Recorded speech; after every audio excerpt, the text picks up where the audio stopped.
François Cluzet était en très grande forme samedi soir lors de sa venue dans l'émission Quelle époque, co-animée par Léa Salamé et Christophe de Chavannes. Présent pour défendre Mascarade aux côtés de son réalisateur Nicolas Bedos, l'acteur de 67 ans a évoqué le temps qui passe, l'un des thèmes du film.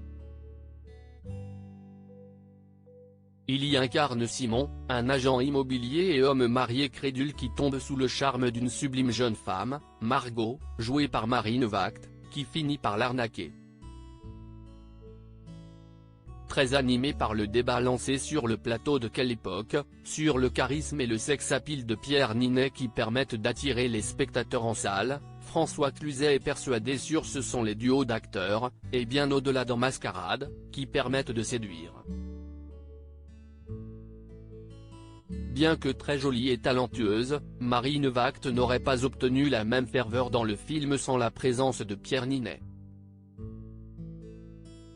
Marine Vact, tout aussi Marine Vact qu'elle est, si elle n'a pas Pierre Ninet en face, ça ne marche pas, a-t-il défendu, demandant à Nicolas Bedos qu'il se trompait ou non dans son analyse.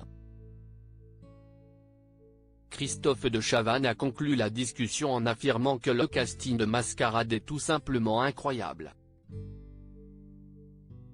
J'ai ramassé mais je m'en fous. J'ai vécu et je continue à vivre Mascarade signe les grandes retrouvailles de François Cluzet avec Isabelle Adjani. Les deux acteurs se sont donné, il y a plusieurs décennies, la réplique dans L'été meurtrier de Jean Becker, avec également Alain Souchon et Michel Galabru.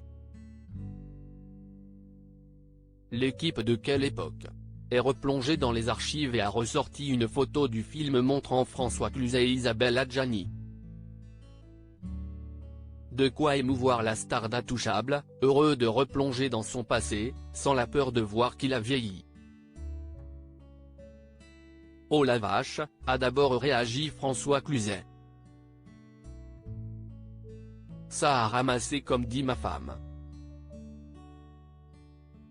J'ai ramassé mais je m'en fous. J'ai vécu et je continue à vivre, a-t-il conclu, serein pour sa vie qui lui laisse encore de très belles années devant lui. Côté audience, ce nouveau numéro de Quelle époque a attiré 1,183 million de téléspectateurs, soit 18,6% du public. Encore un très joli score pour l'émission de France 2.